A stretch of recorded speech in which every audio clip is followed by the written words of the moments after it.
Assalamualaikum warahmatullahi wabarakatuh. Selamat pagi anak-anakku semua. Pada kesempatan kali ini kita akan belajar mengenai indahnya nama-nama Allah. Pada kesempatan kali ini kita akan belajar mengenai As-Somad dan Al-Muqtadir. Sebelum kita mulai pembelajaran, mari kita berdoa terlebih dahulu. Semoga diberi kelancaran dan dapat bermanfaat. Bismillahirrahmanirrahim. Rabbi zidni ilma warzuqni fahma. Amin ya rabbal alamin. Tujuan pembelajaran yang diharapkan yang pertama siswa dapat mengetahui arti dari As-Somad dan Al-Muqtadir. Yang kedua, siswa dapat mengetahui cara mengimani sifat Allah As-Somad dan Al-Muqtadir. Sebelum mulai pembelajaran, absen terlebih dahulu di kolom komentar dengan menuliskan nama, nomor absen, dan asal sekolah. Di sini tujuannya supaya Bapak Guru tahu kalian belajar melalui video ini apa tidak. Untuk materi yang pertama itu As-Somad. Seperti di lafal surah Al-Ikhlas itu kan ada Allahus Somad. Jadi Allah itu maha tempat bergantung. Di segala sesuatu dari hambanya dari manusia itu semuanya itu tergantung kepada Allah. Maksudnya gimana? Kita ketika meminta pertolongan, ketika berdoa itu hanya kepada Allah. Tidak boleh kepada yang lainnya. Jadi segala sesuatu yang diberikan kepada kita, baik itu rezeki, itu usia, itu merupakan pemberian dari Allah.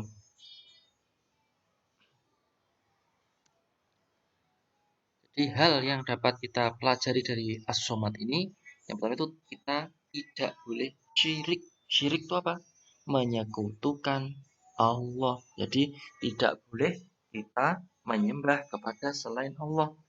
Tidak hanya menyembah, kita misalnya mempercayai sesuatu yang memiliki kekuatan lebih dari Allah. Contohnya, ketika ada orang yang pergi ke Mbah Dukun. Nah, ini juga termasuk perilaku syirik. Karena apa?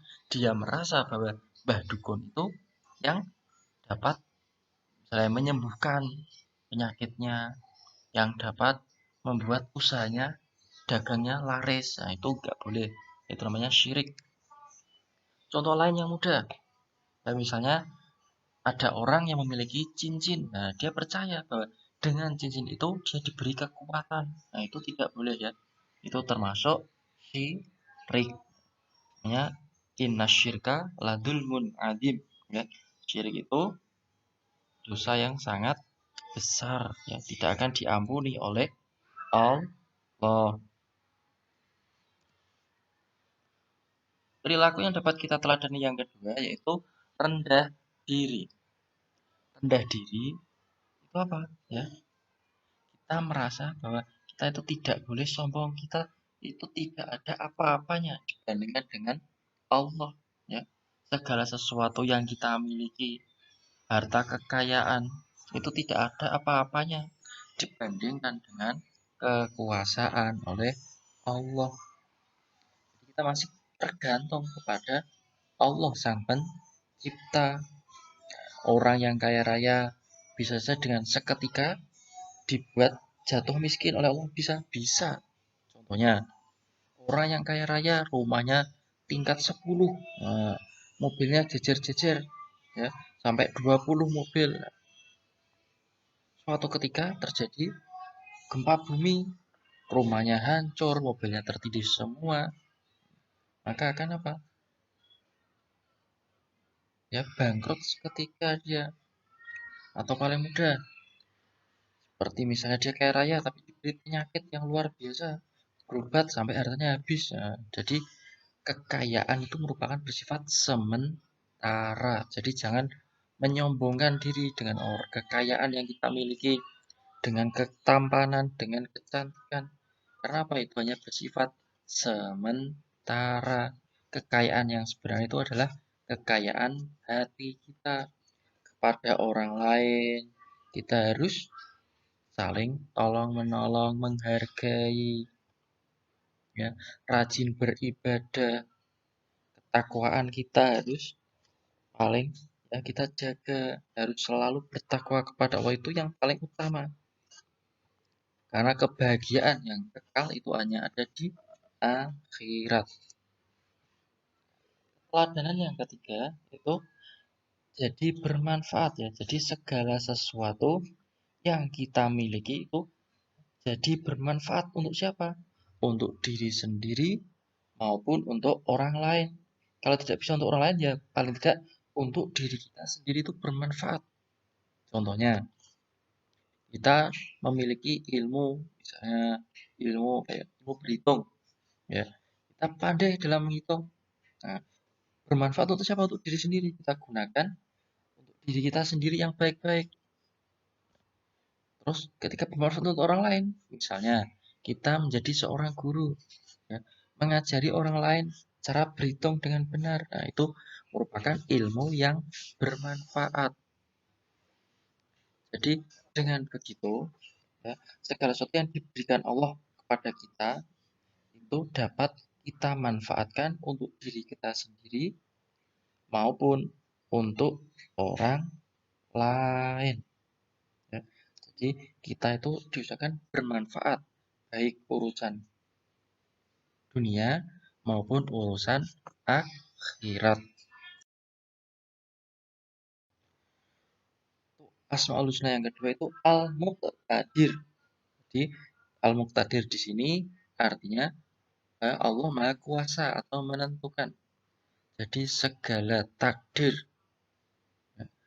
yang ditujukan kepada makhluknya itu ditentukan oleh Allah. Contoh, ada seorang bayi lahir, menentukan laki-laki atau perempuan itu Allah. Menentukan rezeki seseorang, Allah. Kapan dia meninggal, Allah. Jadi Allah itu yang menentukan segala sesuatu. Ya. Baik itu kelebihan maupun kekurangan dari makhluk, dari ciptaan Allah. Dan kekuasaan Allah ini tidak terbatas atau bersifat mutlak. Jadi tidak ada batasannya, nggak ada yang membatasi. Tuh. Allah ketika menciptakan sesuatu, maka dia berfirman apa? Kun fayakun, ya seperti dalam surat Yasin ayat 82. Innama amruhu idza arada syai'a ayyaqula lahu kun fayakun. Jadi ketika Allah mengendaki sesuatu, ya Allah hanya berfirman, kun fayakun, jadilah, maka terjadi. Seperti itu.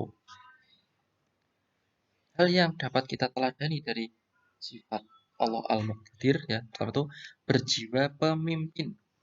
Jadi dengan Allah Maha Kuasa, jadi kita ini di sini diharapkan dapat menjadi jiwa pemimpin, baik itu jiwa pemimpin untuk diri kita sendiri, kalau bisa untuk sekitar, masyarakat sekitar, tapi dalam hal kebaikan.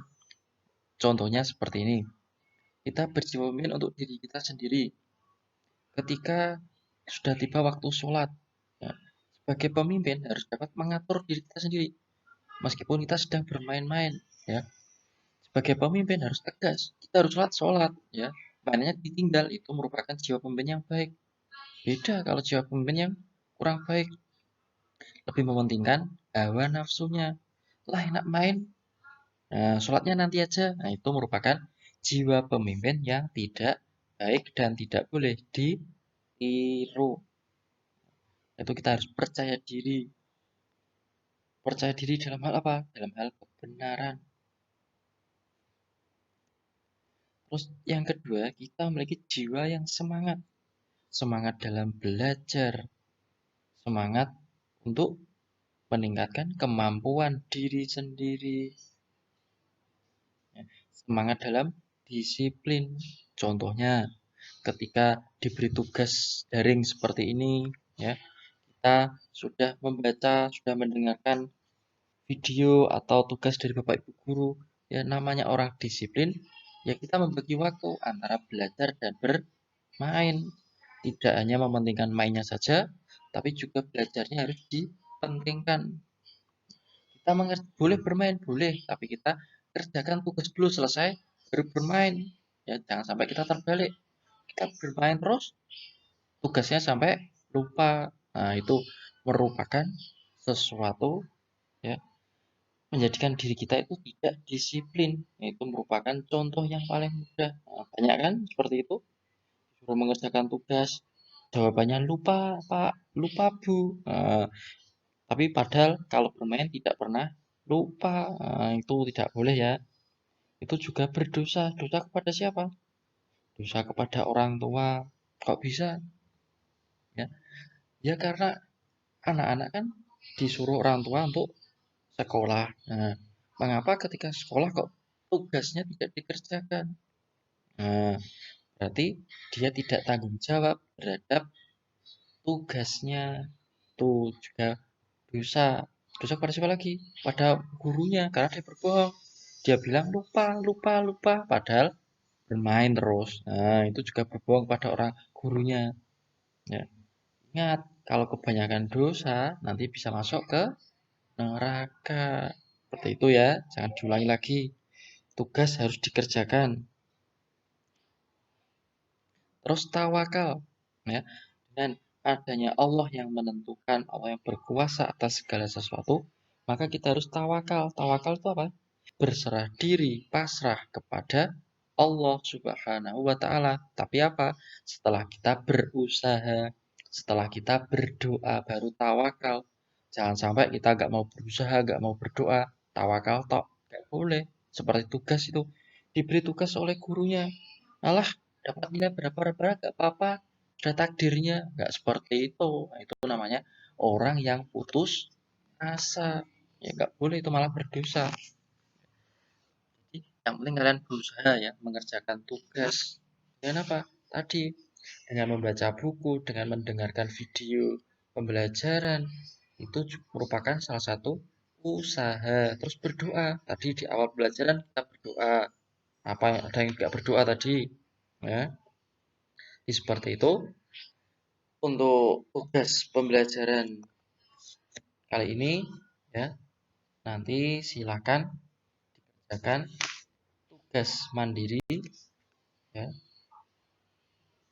tentang as-somad kalau di LKS ini di halaman 31 dan Al-Muqtadir halaman 32 di LKS ya. Tugasnya jadi halaman 31 dan 32 ada 10 soal. Dikerjakan langsung di LKS saja. Nanti difoto dan dikirim ke Pak Guru. Seperti itu ya. Nah, demikian pelajaran kali ini. Semoga bermanfaat. Mari kita tutup dengan bacaan hamdalah bersama-sama. Alhamdulillahirabbil alamin. Wabillahi taufiq walhidayah. Wassalamualaikum warahmatullahi wabarakatuh.